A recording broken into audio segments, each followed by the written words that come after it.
Oke. Sudah siap? Sudah siap. Mohon izin nih Pak, teman-teman akan bertanya. Kita dari mana dulu nih? Wah. Saya mohon izin ya. Sebentar Pak, biar dipilih dulu, biar adil Pak. Iya, baik. Baik. Nah gini, Siap. gini, Mak duduk dulu Pak. Ya. Saya ini dari pengalaman berbagai desak. Yang naik ke atas panggung malah nggak dikasih kesempatan. Fair ya. Jadi yang ditunjuk oleh moderator nih. Ya, kalau enggak semua naik ke panggung. Iya. Itu namanya cawe-cawe. Wah. Kan udah ada wilayahnya. Iya, betul iya, nggak? iya. Masih. Siapa? Saya izin menunjuk untuk sebelah sini dulu ya. Baik, buat Mas ya, boleh yang pakai topi. Mas izin, iya. Silakan Mas. Mohon izin. Dikasih jalan teman-teman. Silakan, nggak apa-apa. Oh lah, baik.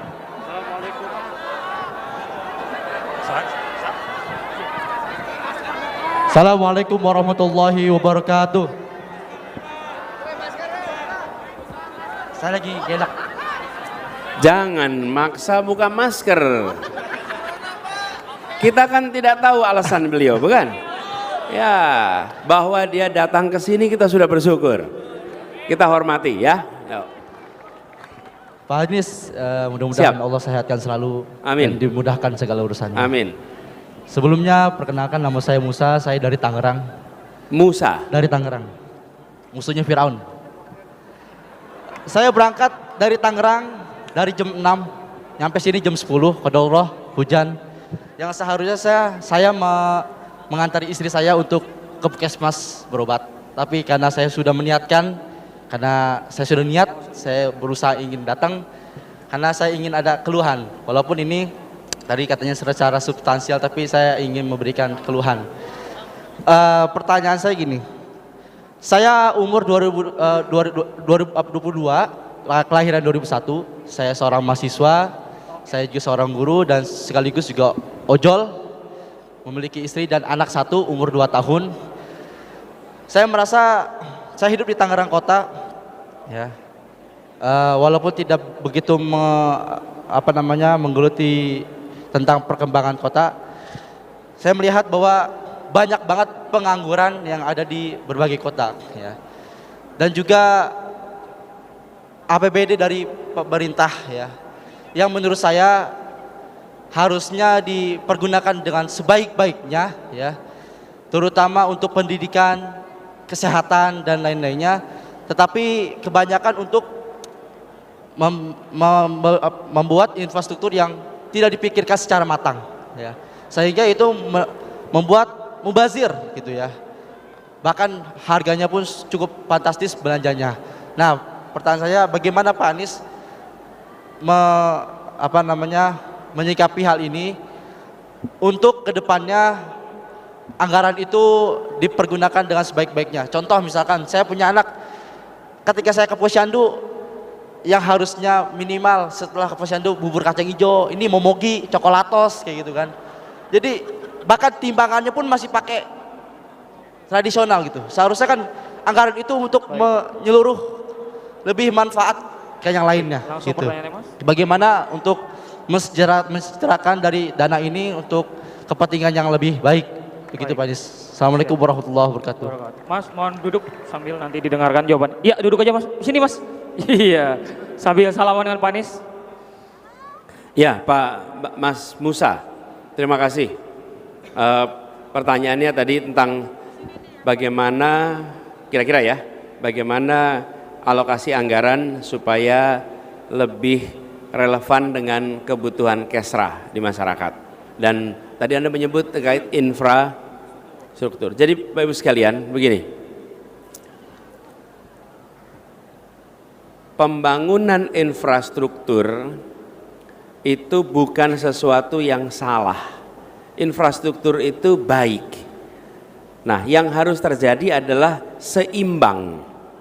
Mana infrastruktur besar, infrastruktur makro, dan mana infrastruktur mikro. Nah, kita membutuhkan pembangunan infrastruktur mikro supaya masyarakat juga mendapatkan fasilitas yang langsung mereka rasakan dampaknya. Infrastruktur makro misalnya, jalan tol, pembangunan rel kereta, pembangunan bandara, pembangunan pelabuhan, itu infrastruktur makro. Infrastruktur mikro itu seperti air ke tiap rumah, saluran gas, saluran pembuangan limbah, itu infrastruktur mikro. Nah, kami melihat selama ini terlalu banyak diberikan kepada infrastruktur makro dan kurang diberikan pada infrastruktur mikro. Nah, menurut kami mikronya harus ditingkatkan supaya keluarga-keluarga langsung bisa merasakan dampak dari pembangunan itu. Lalu yang berikutnya adalah alokasi untuk pembiayaan upgrade perkantoran sudah harus dihentikan dulu.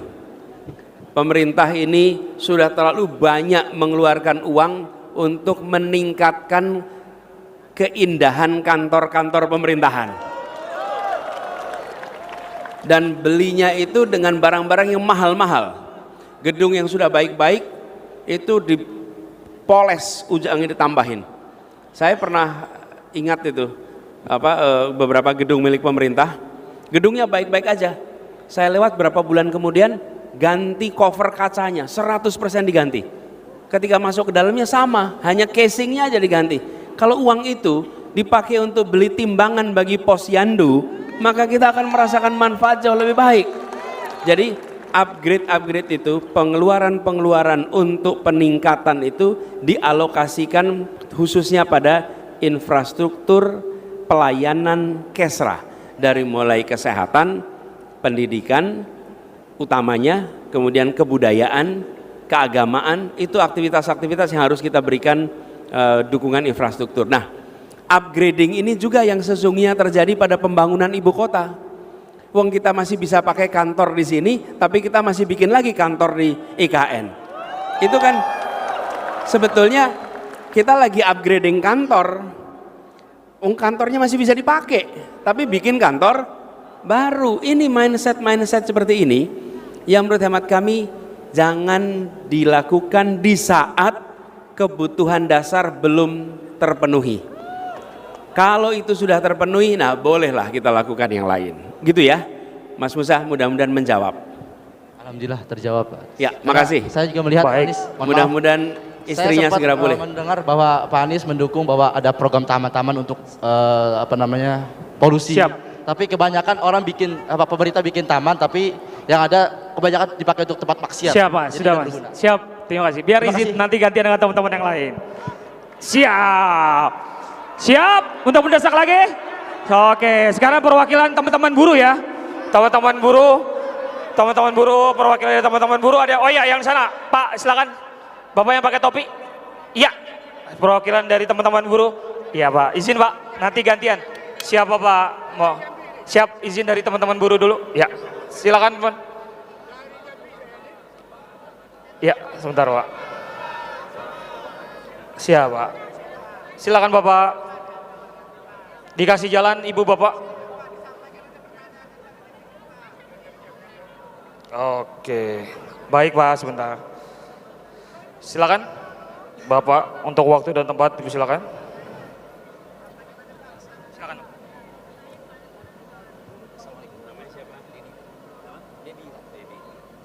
Assalamualaikum warahmatullahi wabarakatuh. Nama saya Dedi. Mohon maaf, saya kebetulan bukan dari buruh, ya, tapi dari ojol. Apa yang saya harapkan tadi sudah Pak Anies jawab mengenai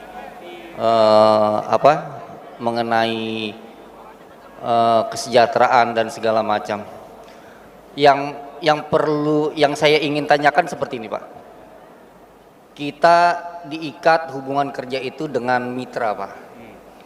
Nah, mitra ini buat saya adalah suatu pengalihan yang melegalkan perusahaan aplikator tidak mengikuti ketentuan sebagaimana yang ditetapkan oleh Undang-Undang Tenaga Kerja, Pak. Mereka tidak berhak atau tidak diwajibkan untuk membayar THR, BPJS Kesehatan. Ketika kita terjadi resiko di jalan juga itu tidak di-cover oleh mereka, Pak. Nah, ini mohon kepastian dari Pak Anies mengenai hal itu. Dan Pak Anies sudah berjalan ke seluruh kota wilayah Indonesia, bahwasannya semua yang Pak Anies dengar inilah suara hati nurani masyarakat Indonesia, Pak. Fenomena real yang terjadi di masyarakat. Semua pertanyaan dari masyarakat selalu menanyakan ketika Pak Anies jadi, apa yang akan Pak Anies perbuat. Tapi kalau misalkan Pak, kalau misalkan Bapak tidak jadi, Bapak tidak jadi presiden, ini miat amit ya Pak ya, karena kami ingin berjuang. Apa tindak lanjut dari semua fenomena yang Bapak dengar selama ini? Apakah Bapak akan meninggalkan kami, Pak? Apakah kami berjuang sendiri untuk 5 tahun yang akan datang? Bapak datang ke kami lagi 2029. Bagaimana, Pak? Semua orang menanyakan ketika Bapak jadi. Kalau Bapak nggak jadi gimana, Pak, nasib kami? Kami rakyat Indonesia, Pak, siap bergerak untuk mengawal pemilu, Pak. Dan saya pastikan kemungkinan besar akan terjadi pergerakan sosial ketika itu ditemukan kecurangan. Terima kasih, Pak.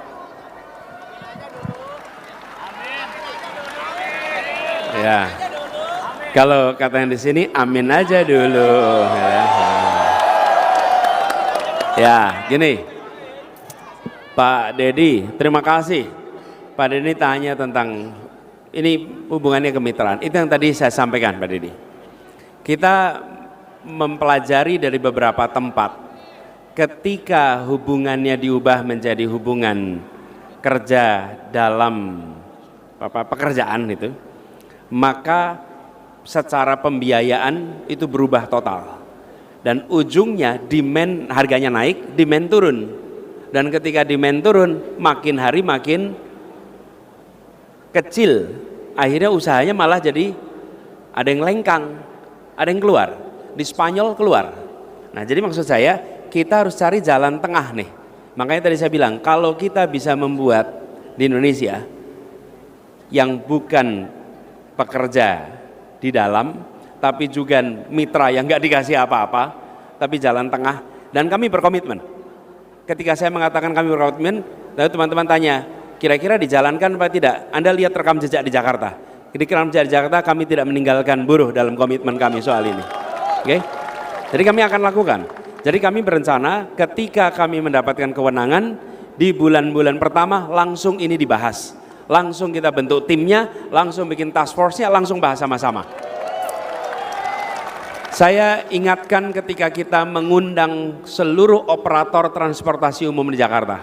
Itu lebih dari 27. Pertemuan pertama panasnya luar biasa. Saya belum pernah datang sebuah pertemuan sepanas itu. Panasnya luar biasa. Keras sekali. Kita mencari kesepakatan apa jalan keluar untuk seluruh transportasi umum. Dan akhirnya ketemu. Berapa kali pertemuan? 77 kali pertemuan. Sampai selesai. Tapi sampai kesepakatan. Begitu sampai kesepakatan, sampai hari ini tenang, teduh, damai. Karena itu kesepakatan. Nah, kadang-kadang kita ini di pemerintahan itu nggak sabar. Pengennya cepat aja bikin aturan, nanti kalau itu udah demo dihadepin paling 2-3 kali, habis itu hilang. Lah nggak bisa, jangan begitu. Kita harus bahas sama-sama. Jadi komitmennya itu ya, Mas. Kita cari jalan tengahnya. Di samping kita juga tahu ada sebagian yang menginginkan fleksibilitas. Banyak yang bekerja di ojol juga nggak kepengen terikat secara ketat. Jadi kita cari jalan sama-sama. Kemudian soal hasil pemilu, gini, Saya ingin merespon pada apa yang semuanya. Bagaimana hasil pemilu? Hasil pemilu ini 16 hari lagi kita belum tahu. Manusia belum tahu. Oke? Allah sudah tahu hasilnya nih, tapi kan kita tidak tahu nih. Jadi bagian kita sekarang berusaha, berikhtiar. Itu bagian kita. Ya. Jadi saya ajak pada semuanya untuk mengajak sebanyak mungkin mencoblos. Yang kedua, selesai pemungutan suara jam 1, ajak semua warga untuk kembali ke TPS menonton penghitungan suara. Jangan biarkan saksi-saksi kita berjuang sendirian di dalam. Jangan biarkan saksi-saksi kita mungkin terdesak di dalam. Seluruh warga panggil, ikut awasi dan memastikan penghitungannya benar di tempat itu. Catat dengan baik. Itu cara mengamankannya. Dengan begitu perjuangan kita tuntas. Dan kami makin hari makin yakin. Insya Allah 14 Februari nantinya jadi hari perubahan Indonesia. Makasih Pak Edi. Baik.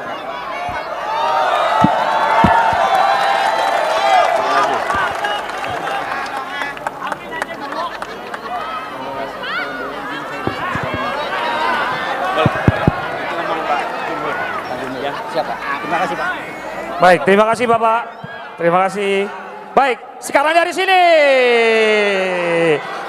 kami mohon yang teman-teman dari teman-teman yang perempuan, teman-teman perwakilan perempuan. Baik, Ibu silakan. Silakan Ibu. Perwakilan dari teman-teman kita. Dari sini nanti dari sana. Iya. Biar adil. Dari sana sudah, sekarang dari sini. Nanti dari sana ya. Yang ini dulu. Perwakilan dari silakan. Siap, nanti adil dari semua sisi. Baik, silakan mohon dibantu. Bu, ini Bu. Bu. Maaf. Waduh. Iya, sah. Ini. Allahu Akbar. Ya. Yang dikasih yang di situ. Iya. Oh, izin. Satu pertanyaan Anda. Ya, baik Ibu izin. Nanti Ibu ya dapat kesempatan. Mohon izin. Silakan. Ya, dikasih jalan Ibu, mohon izin.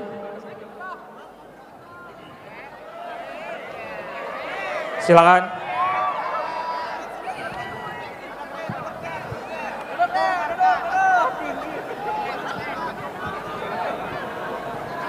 Assalamualaikum warahmatullahi wabarakatuh. Abah perkenalkan, saya dari buku Cikarang Ayah, Bah. Dari buku Cikarang. Jadi dari Cikarang ada nggak? Dari Cikarang. Cikarang. Iya. Mana? Iya. Maaf. Iya. Enggak usah. Suaranya enggak usah, lebih enggak keras usah. lagi. Iya. Ya, biar Masih kedengaran. dengarkan? Iya, jadi Abah sebetulnya saya itu di keluarga yang 01 itu tuh cuma saya. Yang lainnya itu semua 02, Abah. Nah, di sini saya pengen meyakinkan keluarga saya karena sebetulnya keluarga saya itu banyak yang buruh. Tapi mereka punya pikiran kalau kita tuh mau milih presiden siapa saja, ya kita harus cari uang sendiri. Karena kenapa? Mereka tidak pernah mendapatkan haknya sebagai buruh. Mereka hanya dituntut kewajibannya sebagai buruh. Nah, dan di sini tuh banyak sekali mereka tuh kayak masih kurang edukasinya untuk hak-hak apa sih yang bisa kita tuntut. Karena kenapa? Dari negara sendiri itu nggak terlalu memikirkan gimana sih biar rakyatnya ini bisa sejahtera sesuai dengan undang-undang ketenagakerjaan yang ada. Dan mereka tuh masih kurang pengetahuannya sebetulnya.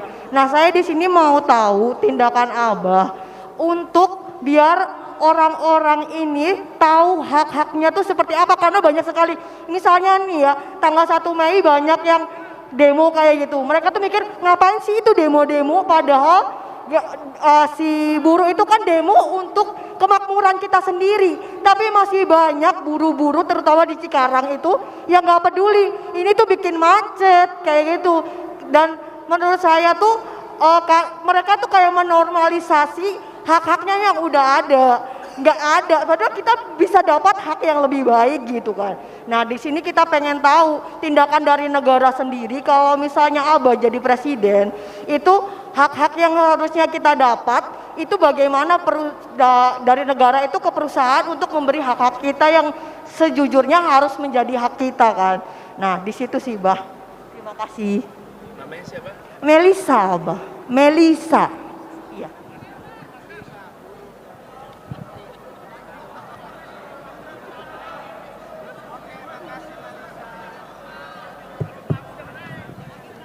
Enggak apa-apa. Enggak harus buka masker, enggak apa-apa. Gini, Mbak Melisa. Jadi kalau berbicara dengan orang lain dan bicara pilihan, ajak untuk membandingkan. Nah, membandingkannya bukan membandingkan janji saja, tapi bandingkan pelaksanaannya di masa lalu.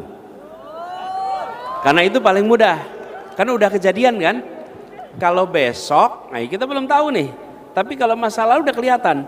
Bila dahulu menunaikan yang dijanjikan, besok akan melaksanakan juga.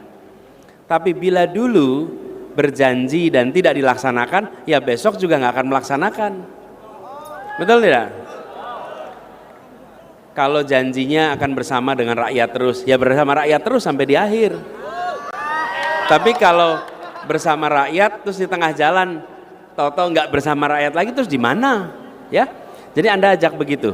Lalu yang kedua, kami insya Allah berkomitmen untuk memastikan agar ada badan khusus, unit khusus yang tugasnya merespon laporan-laporan tentang hak-hak yang tidak dipenuhi, yang tugasnya memastikan hak-hak itu dipenuhi, karena itu ada di dalam kontrak, itu ada dalam aturan, dan itu harus dilaksanakan. Pemerintah tidak boleh abai. Dan saya menemukan di kota-kota yang jauh dari Jakarta, di mana di situ seringkali perhatian media kecil, sosial media kecil, sehingga ketika terjadi penyimpangan dan pemerintah itu abai, buruh tidak bisa berbuat apa-apa. Lapor ke pemerintah setempat pun tidak direspon. Ngomong di sosial media nggak jadi trending topik. Dan kalau ketahuan bisa muncul masalah. Karena itu kalau ada hari ini yang tetap datang pakai masker, hargai. Karena belum tentu itu memudahkan bagi yang bersangkutan kalau membuka masker. Betul nggak? Ya. Jadi dengan cara begitu kita melindungi. Gitu ya Melisa, terima kasih. Baik, terima Hidup kasih. pejuang rupiah. Baik, mohon izin. Terima kasih. Baik, Ibu Bapak sekalian, kita sambut Gus Muhaimin.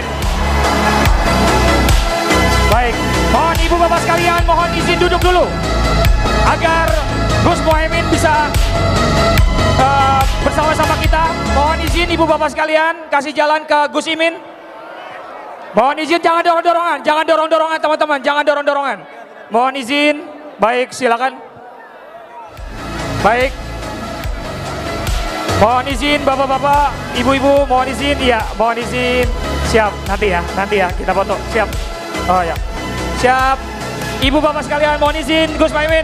Sekarang ibu bapak sekalian, kita sambut Gus Muhaimin Iskandar. Baik, silakan, mohon izin.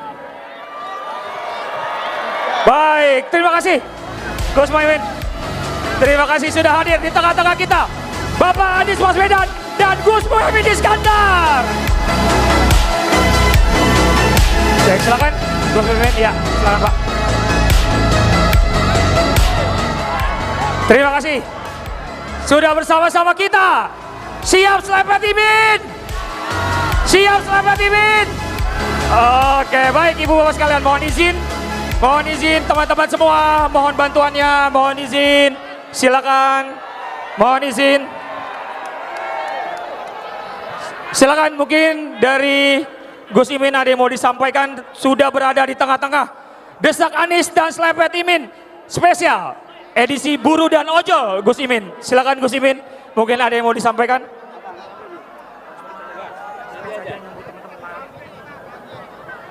Assalamualaikum warahmatullahi wabarakatuh. Selamat sore, salam sejahtera untuk kita semua.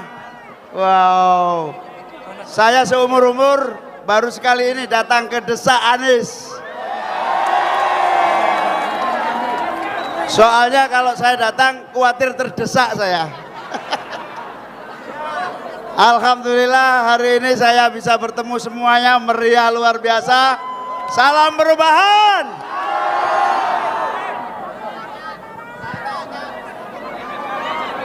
Siap. Terima kasih. Sekali lagi sambutkan untuk Gus Muhaimin Iskandar. Terima kasih Gus Imin sudah hadir di tengah-tengah kita, di tengah kesibukan beliau. Sekarang benar-benar spesial edisi Desak Anies dan juga Selepet Imin. Siap. Mohon teman-teman, saudara-saudara kita, ibu bapak mohon izin untuk duduk. Biar acara akan kembali kita mulai. Siap untuk disak. Baik, mohon izin teman-teman. Siap. Biar teman-teman yang lain bisa kelihatan. Yuk, yuk. Siap. Baik. Sekarang teman-teman dari sini siap. Ya. Siap. Ya, mohon ditanya. Baik. Bapak, ya. Bapak. Bapak yang baju hitam, silakan. Mohon izin. Bapak, mohon dikasih jalan. Ya. Buat bertanya. Dari sini sudah. Dari sini sudah. Sekarang dari sini. Baik, Bapak mohon izin. Baik, siap. Bapak, Ibu mohon izin biar Bapaknya bisa lewat dulu. Iya, mohon izin. Ya, silakan Bapak.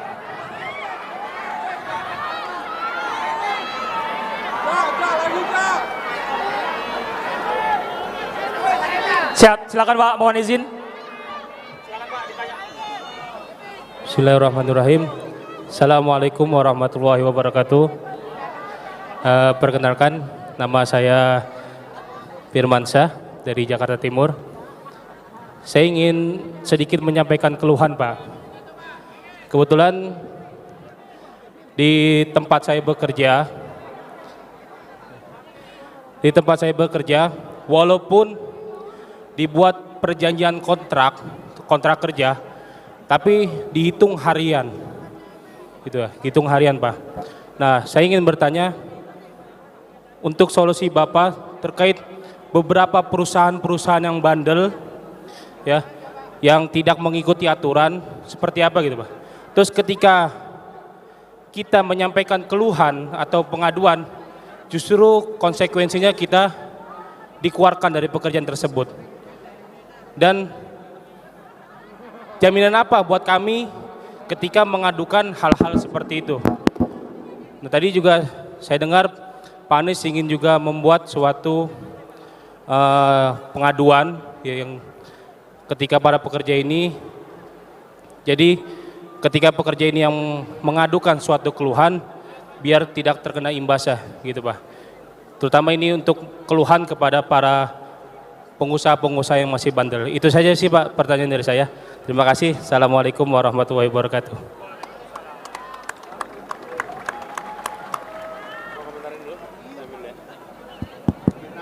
Bung Firmansyah, terima kasih. Jadi problem yang dialami ini jamak sekali. Dan posisi tawar buruh itu amat kecil. Sehingga ketika mengungkapkan ketidakadilan justru malah bisa dapat hukuman, sanksi macam-macam, termasuk diberhentikan dan tidak bisa berbuat apa-apa kemudian. Itu sebabnya kami sampaikan negara harus hadir dan negara harus berpihak pada keadilan. Tidak perlu memusuhi pengusaha, tidak perlu memusuhi buruh, tapi harus negara itu adil. Dan adil artinya apa? Kalau ada kontrak, kontrak itu harus dijalankan. Kalau kontrak tidak dijalankan, maka negara hadir memaksa kontrak itu harus dilaksanakan. Jadi kita perlu memastikan, tadi saya bilang badan, untuk ada pelaporan yang bisa melindungi identitas pelapornya. Kami sering lakukan itu di Jakarta. Ada namanya Jaki, di mana orang bisa melaporkan dan identitas pelapornya tidak muncul, tidak terekspos, sehingga bisa aman. Dengan cara begitu, maka problemnya diselesaikan, pelapornya terselamatkan. Insya Allah itu kita akan lakukan sama-sama, dan kita perlu nanti pastikan jenis-jenis sanksi yang menjerakan agar mereka-mereka yang bertindak tidak adil itu kapok untuk tidak adil, ya gitu. Makasih.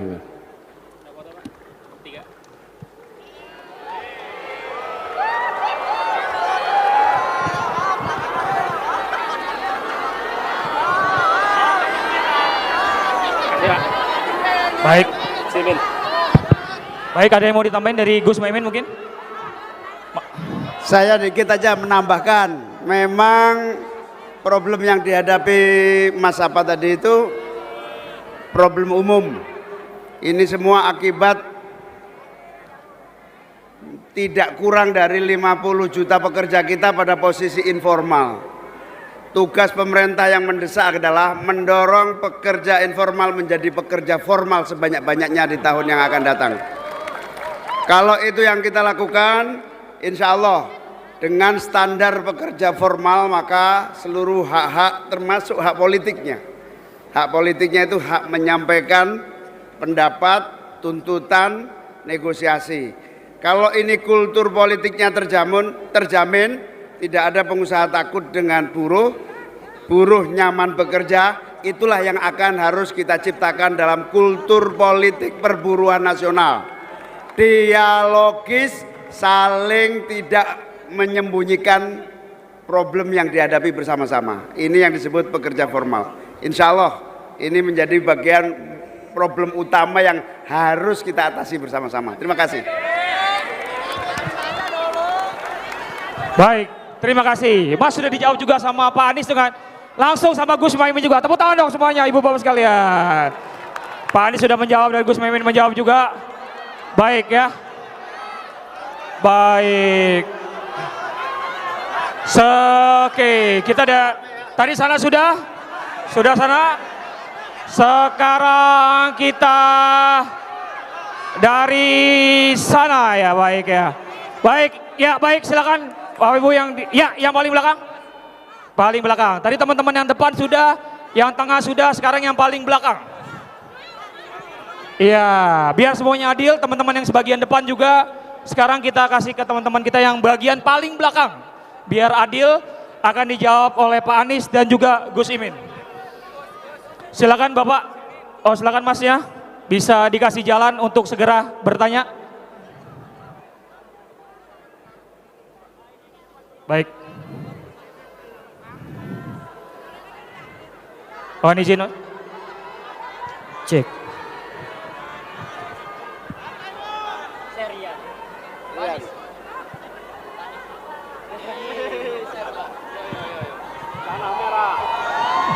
Cek. Baik, sebelumnya Assalamualaikum warahmatullahi wabarakatuh. Om Swastiastu, Namo Buddhaya, salam kebajikan buat kita semua. Yang saya hormati Pak Anies dan Gus Muhaimin yang telah bersedia hadir di depan kita semua. Dan saya hormati buat semua seluruh warga Indonesia yang hadir pada siang hari ini. Perkenalkan, nama saya Rian Setiawan, saya salah satu seorang jurnalis dari deduktif.id. Terima kasih buat teman-teman media yang ada di sana. Untuk pertanyaannya langsung saja. Saya mau bercerita sebelumnya Gus Muhaimin, apalagi Gus Muhaimin kan mantan Menaker ya sebelumnya. Saya pada tahun Desember 2023 kemarin saya adalah korban PHK dari media saya, Pak. Tapi alhamdulillah beberapa waktu kemudian saya mendapatkan pekerjaan di tempat lain, media lain. Yang saya mau ceritakan adalah saat ini jurnalis media itu rentan banget menjadi korban PHK karena dengan alasan perusahaan-perusahaan itu melakukan efisiensi, kerentanan PHK. Dan kemudian kedua, banyak teman-teman media yang tidak mendapatkan jaminan hari kerja, jaminan hari tua, BPJS dan sebagainya. Itu pertama, tentang kesejahteraan jurnalis.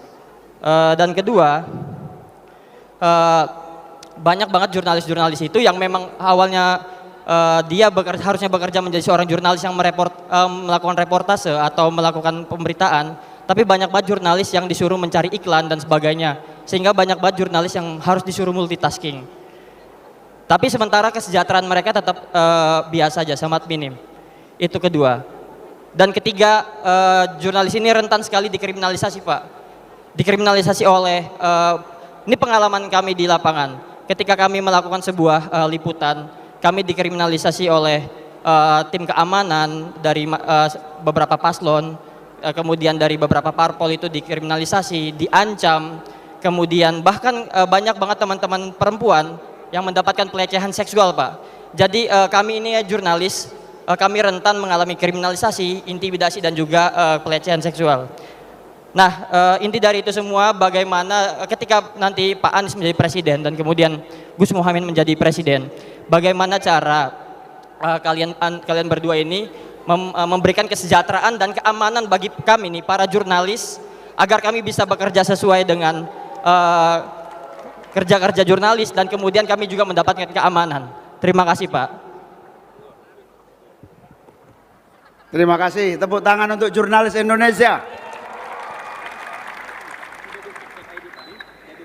Jadi ini profesi yang spesial, memiliki ruang lingkup kerja yang khusus, pola hubungan kerja yang khusus. Tapi sebagai pekerja biasa, tentu jurnalis sejak mulai masuk sampai kemudian bekerja harus mendapatkan yang namanya hak-hak normatifnya. Sebagai pekerja, saya mau ngadep kemana ini kameranya ini? Nah, sana. Supaya ya. Jadi profesi jurnalis ini sama dengan pekerja yang lain. Begitu masuk harus masuk menjadi bagian dari pekerja yang mendapatkan hak-hak normatifnya. Sedangkan sebagai profesi yang spesial tentu seorang jurnalis memiliki berbagai kelebihan berbeda dengan profesi-profesi yang lain. Tentu standar mulai dari tunjangan dan berbagai hak-hak normatif lainnya ya harus dipenuhi. Akan tetapi kalau terjadi pola hubungan kerja yang bermasalah, maka sekali lagi harus diatasi 3 tahap. Tahap yang pertama mediasi, tentu saja dialog. Lagi-lagi dialog ini penting. Ini semua problem yang disampaikan tadi, termasuk yang kedua, sama. Pada dasarnya ketika ekonomi kita sudah membaik nanti, pada dasarnya kita dorong seluruh pekerja-pekerja sektor informal yang diposisikan sebagai pekerja non formal ini kita dorong menjadi pekerja formal. Jadi 50 juta itu enggak kecil. Pengusaha juga butuh hidup, pekerjanya juga tidak boleh diabaikan hak-hak normatifnya. Dari situlah kita mulai membahas kewajiban pemerintah, yaitu menjaga dan melindungi hak-hak normatif para pekerja kita. Sehingga selain tripartit, ini tahap yang ketiga nih, dialogis dua pihak sudah nggak mampu, maka tripartit bisa melibatkan pemerintah menjadi bagian dari solusi PHK. Nah, ketika ini sudah dan rata-rata kalau tripartit teratasi, maka yang kedua kita bisa masuk ke yang paling akhir adalah peradilan. Peradilan untuk mengatasi perbedaan pandang tentang hak-hak yang melekat pada seorang pekerja. Dan memang jurnalis ini profesi yang istimewa sehingga kita harus hati-hati karena di akhir-akhir ini banyak sekali kriminalisasi maupun upaya-upaya mengganggu hak-hak profesional para jurnalis. Saya dan Mas Anies yakinlah nanti suatu hari kalau mendapatkan amanah ini, kita akan menjamin hak-hak yang melekat pada seorang jurnalis, kebebasan untuk menyampaikan ekspresi pekerjaannya, kebebasan, perlindungan hukum itu mutlak. Saya kira itu, mungkin Mas Anies tambahin. Cukup. Terutama yang aspek tadi kriminalisasi. Menurut saya aspek kriminalisasi harus hati-hati, harus ada pedoman khusus di aparat penegak hukum ketika ada pelaporan-pelaporan terhadap jurnalis, sehingga kita punya mekanisme screening yang lebih ketat, yang memang legitimate terjadi pelanggaran, di situ memang bisa dilakukan penuntutan. Tapi yang tidak, maka jangan sampai jadi kriminalisasi. Gitu ya, Bung Rian. Oke.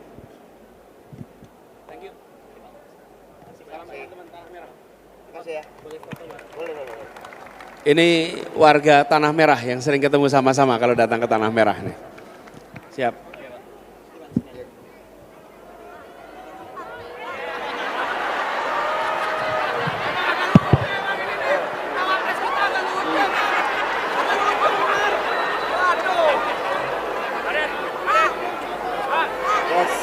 Baik, sekarang sebelah sini. Baik, kami mohon perwakilan dari teman-teman ojek online. Bisa siapa? Bapak? Ya, Bapak, boleh. Silakan, Pak. Ya. Silakan, Bapak. Silakan. Di sini ya, Pak. Izin. Ya, Bapak bisa di sini. Mohon izin di sini, Pak. Pak, izin. Iya. Boleh izin, Pak, jaketnya bisa dilepas? Mohon izin ya, Pak. Mohon izin, Pak. Iya. Mohon izin ya, Pak. Maaf. Iya. Siap, terima kasih banyak, Bapak. Siap, terima kasih. Assalamualaikum warahmatullahi wabarakatuh. Terima kasih MC udah dikasih kesempatan. Pak Anies terima kasih, Gus Imin. Teman-teman ojol semua. Buruh, kawan-kawan mahasiswa. Tadi saya ingin menanyakan tentang regulasi, tentang ojol itu banyak. Tapi alhamdulillah tadi Pak Anies sudah menjelaskan tentang aturan. Mudah-mudahan itu bisa menjadi yang pertama di Indonesia. Saya cuma ingin menceritakan pengalaman. Alhamdulillah di ojol Pak Anies ya, saya udah 10 tahun. 10 tahun di ojol. Pada saat ojol berdiri itu argonya 1 kilo sampai 5.000. Dan itu kalau kita narik 0 sampai 5 kilo pada saat pertama berdiri 25.000. Dan itu potongannya cuma 20%. Dan kami menerima 20.000. Dan semenjak pergantian presiden itu tarif makin turun, Pak Anies. Sampai hari ini semua teman-teman ojol merasakan 0 sampai 5 kilo 16.000. Itu belum dipotong. Pemotongannya pun lebih dari 20%. Itu dari kalau kita narik 0 sampai 5 kilo tunainya 16.000, kami ojol menerima cuma 10.400. Itu sangat murah sekali. Karena kami motor sendiri, bensin sendiri. Kalau ada kerusakan kita yang tanggung sendiri. Dan kami ingin, yang hanya kami ojol sampaikan, mudah-mudahan. Kami berharap, ya yakin mudah-mudahan ada perubahan di 2024. Untuk semua. Dan kami berharap tarif itu kembali normal. Karena kami merasa sebagai ojol, kami tidak ingin anak kami pun menjadi ojol. Kami ingin kami ojol, anak kami bisa jadi sarjana. Betul teman-teman ojol.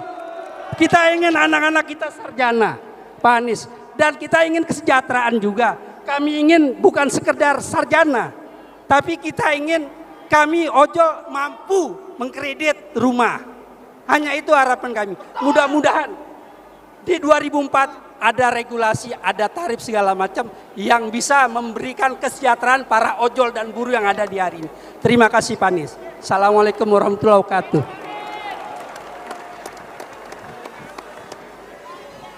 Namanya siapa Pak? Namanya Awaludin.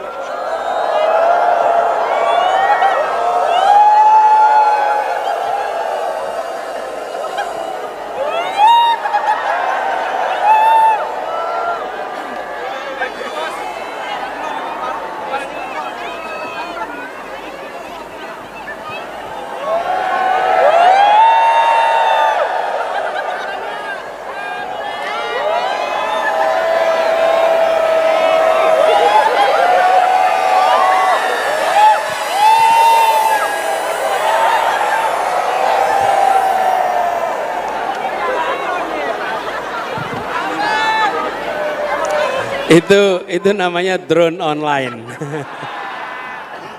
Ya, kalau khawatirnya bukan dari panitia loh itu. Dari BIN.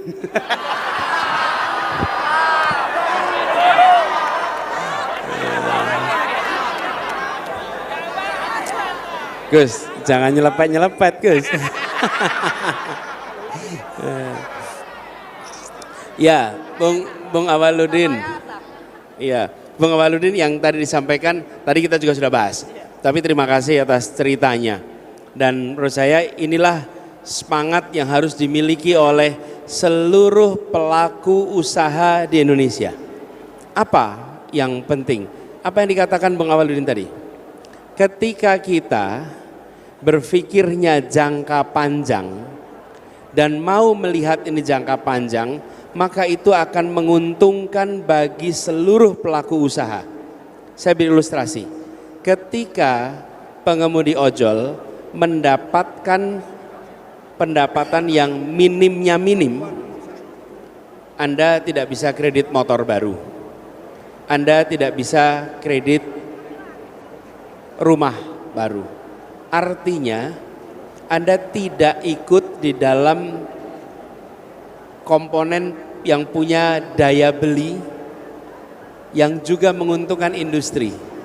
Kalau pengemudi ojol bisa menabung bahkan bisa kredit, maka industri motor juga akan diuntungkan karena penjualan motor akan meningkat. Ketika dia punya daya beli, dia bisa kredit rumah, maka perbankan diuntungkan, maka industri properti diuntungkan. Jadi ketika kita membuat pekerja bisa menabung, bisa punya kesejahteraan baik, maka daya beli yang meningkat itu sebenarnya penggerak ekonomi yang sangat luar biasa. Jadi pemerintah itu harus berkomunikasi dengan baik dengan seluruh pelaku bahwa ini adalah untuk peningkatan kesejahteraan kita semua.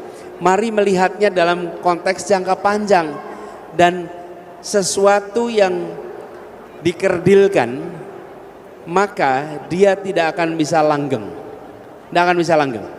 Pada satu saat akan crack gitu. Tapi kalau ini bisa fair, daya beli meningkat, perekonomian bergerak lebih baik, semuanya akan mendapatkan manfaatnya. Jadi Bung Awaludin, saya tidak perlu mengulang apa yang tadi saya sampaikan, tapi dengan apa yang tadi Anda katakan membuat saya bisa menyampaikan pesan ini kepada semua. Kesejahteraan buruh adalah daya beli buruh dan daya beli buruh adalah penggerak perekonomian yang akan membantu menggerakkan keseluruhan perekonomian kita juga. Gitu ya, makasih.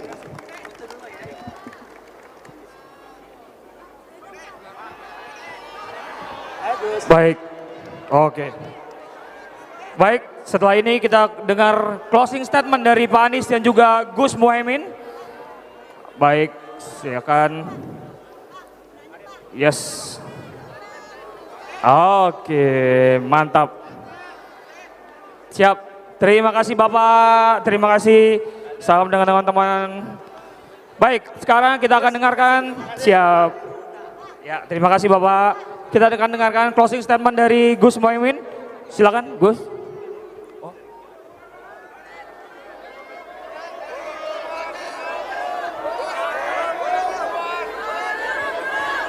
Baik. Silakan buat Ibu tadi mohon izin. Tadi sudah maju ke depan. Iya, untuk langsung bertanya singkat ya Bu. Ya, hati-hati Bu, hati-hati. Iya. Izin. Di sini Bu, izin. Iya. Iya.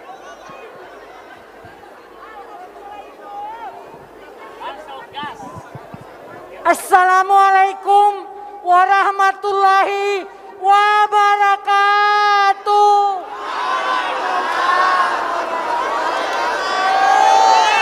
Kaifa halu?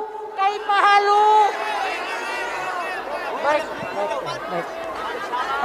Saya sedikit membocorkan dulu ya, bahwa Pak Anies ini sebenarnya sudah ditawarin dari perusahaan asing di luar sana dengan Mary Inggrisnya hampir 1 M per bulan.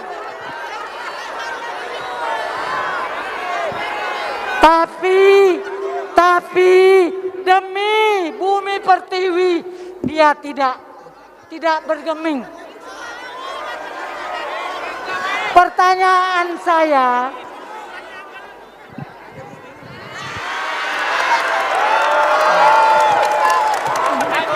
nggak ada gigi ompong.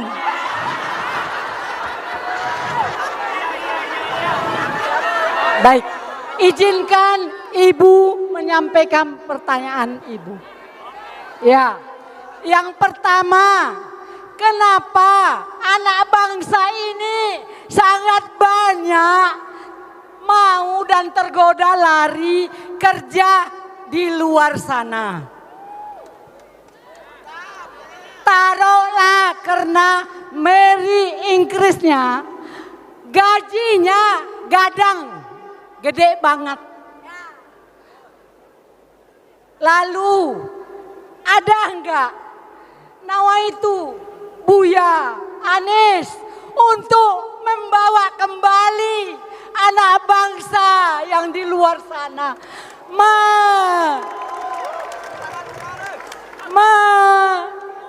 memajukan negara kita ini? Kalau memang ia ada, saya jamin lillah Bapak 2 kali 5. Bila perlu 2 kali, 3 kali 5.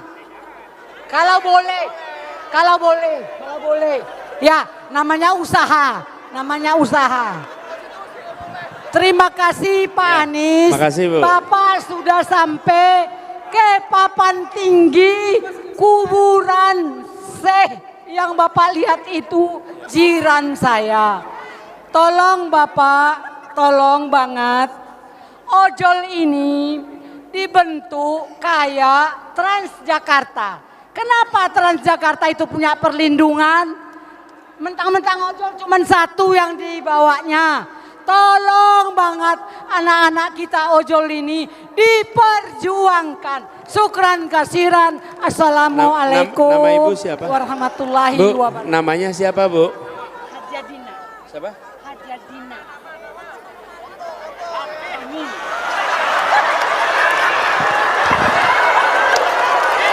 Sama tingginya ya. Sama tingginya kita ya.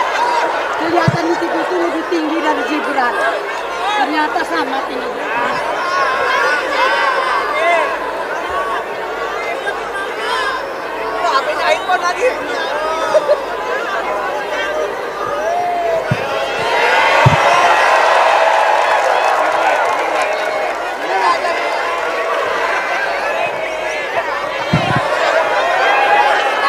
Siap. Terima kasih Ibu. Oh, berdua. Baik. Siap, terima kasih Ibu. Sekali lagi tepuk tangan dong. Terima kasih Ibu, terima kasih banyak. Langsung saja. Iya. Baik, langsung saja kita akan mendengarkan closing statement dari Gus Imin. Mohon Gus untuk closing statement. Ya. Tes, saya baru datang langsung closing statement. Terima kasih ini. Mas Anies, ibu-ibu, bapak-bapak, hadirin hadirat sekalian yang saya muliakan. Bu Anies, Bu Ferry, ada istri saya juga ternyata. Dari tadi nggak kelihatan. Pertama saya mohon maaf terlambat karena saya tadi dari Yogyakarta langsung lari ke sini dan senang sekali, luar biasa semuanya hadir, penuh semangat, cita-cita kita sama, problem yang kita hadapi sama. Tapi saya menangkap temuan baru Mas Anies, ternyata semangat perubahan itu merata di seluruh Indonesia. Dan kalau ditanya siapa pendukung perubahan, ternyata saya sudah menemukan adalah rakyat. Suara perubahan adalah suara rakyat. Suara perubahan adalah suara yang betul-betul diinginkan oleh seluruh rakyat kita. Jadi kalau ada rakyat ditanya pasti jawabnya kami menunggu perubahan secepat-cepatnya. Waktu tinggal 16 hari, mohon doanya, mohon dukungannya, mohon kerja kerasnya. Semua bekerja, selamatkan suara rakyat, suara perubahan. Satu lagi, ada yang berusaha menghipnotis seolah-olah mau menang satu putaran. Ternyata yang mau menang satu putaran adalah rakyat dan kita semua. Ada yang ingin memanipulasi, karena itu waspada. Siap waspada? Mari menangkan perubahan dan jangan biarkan kecurangan terjadi. Saya ingin mengingatkan para wasit, para aparat kepolisian, jangan memihak ataupun menggunakan kekuasaan untuk kepentingan tertentu. Sebab apa? Gini ya, pemilu itu agenda bangsa. Kalau pemilu itu cacat, akibat ada manipulasi, akibat ada kecurangan, percayalah, pemerintahan yang terbentuk akibat kecurangan tidak akan mendapatkan kepercayaan dan hasilnya hanya ada kegagalan. Karena itu harus kita jaga, kita pelihara, kita wujudkan pemilu yang jujur, bersih, demokratis, adil. Jadi ini bukan agenda Mas Anies, agenda Muhaimin, agenda para peserta pemilu, ini agenda bangsa. Mari kita jaga bersama-sama. Terima kasih. Baik, terima kasih Gus Imin. Dan sekali lagi kita akan dengar juga closing statement dari Bapak Anies. Mohon izin Pak. Ya, tapi ini juga tadi Gus saya bilang ini desak itu sudah yang ke-21 kali. Dan tadi saya bilang di ruangan ini rasanya ini adalah desak yang terbesar, terbanyak jumlah pesertanya. Belum pernah ada yang sebelumnya. Nah, saya ingin undang, mumpung di sini ada istri kita berdua, yuk diajak ke depan yuk. Bu Ferry, Bu.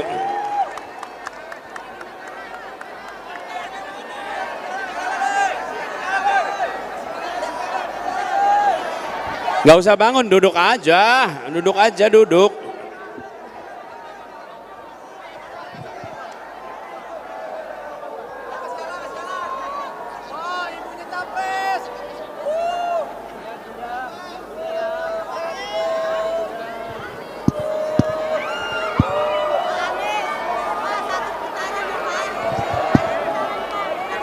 Ferry, sehat. Keliling terus saya lihat. Udah ngalah-ngalahin Japres loh. Duduk. Ya. Bapak Ibu sekalian, nanti ada ekstra bonus nih. Tapi sebelum kita mengakhiri, saya ingin sampaikan pada teman-teman semua. Hari ini kita membahas bersama-sama. Hari ini kita membahas sama-sama persoalan buruh dan ojek online. Teman-teman semua, Anda bisa membandingkan. Ada 3 pasang calon. Ada 3 pasang calon. Mana yang secara jelas memiliki rekam jejak terkait dengan perburuhan? Satu. Yang kedua, mana yang mau mengadakan diskusi terbuka persoalan-persoalan perburuhan dan ojek? Artinya apa? Buat yang hadir maupun yang menonton di luar sana, Anda mendengarkan jawaban saya dan Gus Imin, sambil mendengarkan Anda menakar.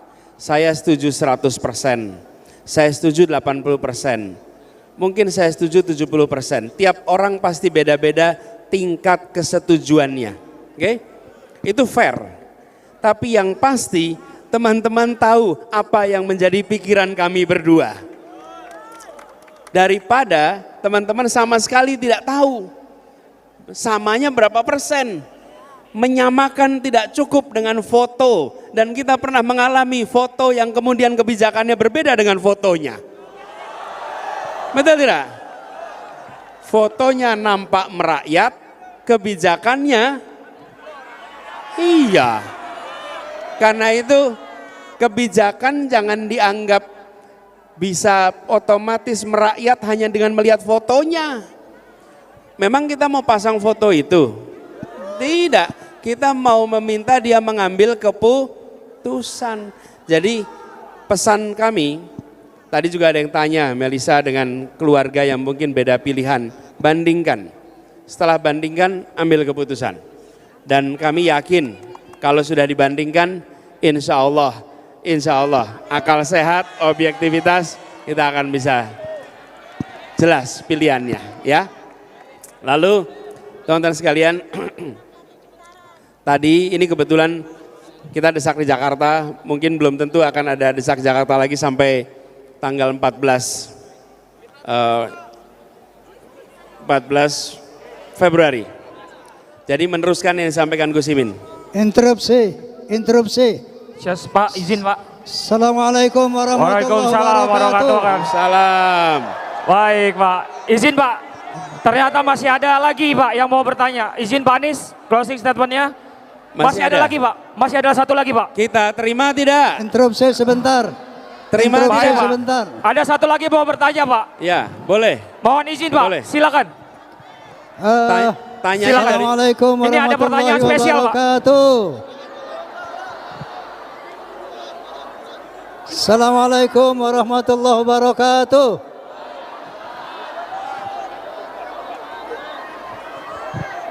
Itu Bang Haji, itu Bang Haji. Bung Anies Baswedan dan Gus Muhaimin Iskandar yang kami banggakan.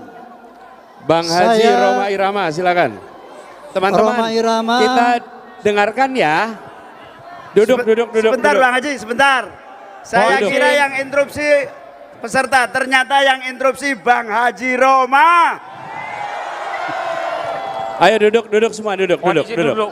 Ini nggak Biar teratur bisa- nanti, duduk. Mohon izin duduk. Duduk.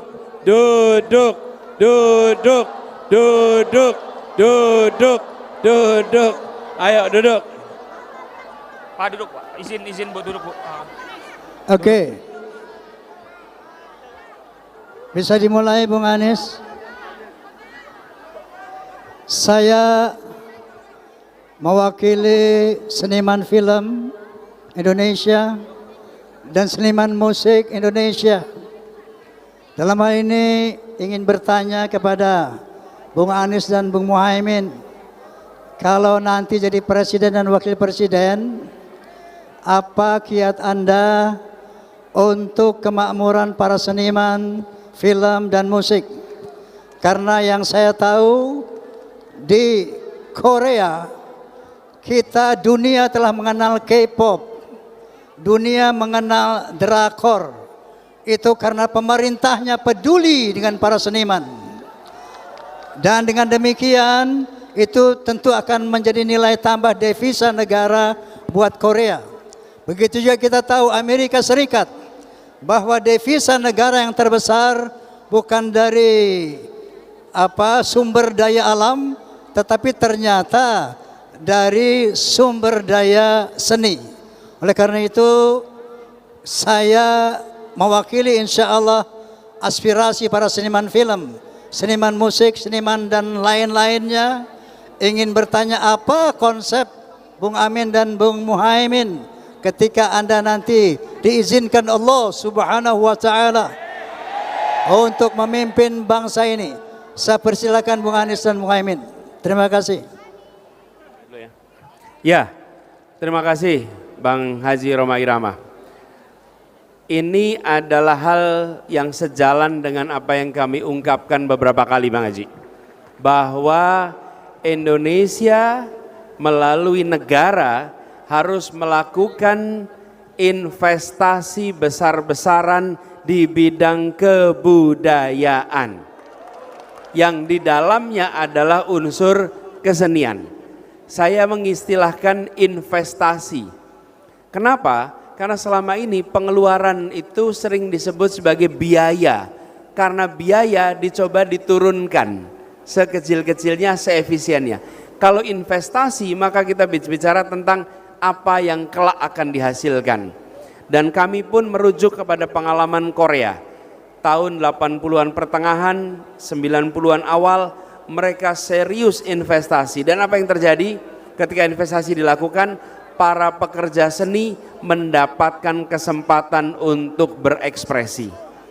Pembangunan tempat-tempat untuk ada pertunjukan. Alat-alat yang negara hadir untuk menyiapkan. Bahkan kalau kita lihat di sini, bioskop saja, bioskop ya contohnya nih, hanya 22% sekarang ini wilayah yang memiliki bioskop seluruh Indonesia. Alat-alat produksi. Kemudian kemarin kami di Bandung ketemu dengan budayawan, kami sampaikan kita akan membangun pusat-pusat pertunjukan kebudayaan kelas dunia di kota-kota besar di berbagai wilayah Indonesia. Lalu dorong pengembangan kesenian lewat membangun sekolah-sekolah seni di berbagai wilayah Indonesia. Sehingga sekolah seni itu tidak hanya di kota-kota tertentu, tapi di seluruh wilayah Indonesia ada akses itu. Kenapa ini penting? Kreativitas makin hari makin menjadi penentu keberhasilan bangsa. Dan kreativitas ini membutuhkan ekosistem yang baik. Negara hadir, invest di situ. Jadi insya Allah nantinya Bang Haji, kami akan seriusi ini, alokasikan anggaran yang cukup, seniman punya ruang untuk berekspresi, insya Allah kesejahteraannya meningkat, dan kita akan bantu siapkan jaminan sosial untuk pekerja-pekerja seni, sehingga mereka punya rasa tenang. Kalau begitu Bung Anies dan Bung Muhaimin, mari ikut saya di pentas sebelah. Saya akan membuat pernyataan dan hiburan untuk semua. Amin Presiden. Untuk pembaharuan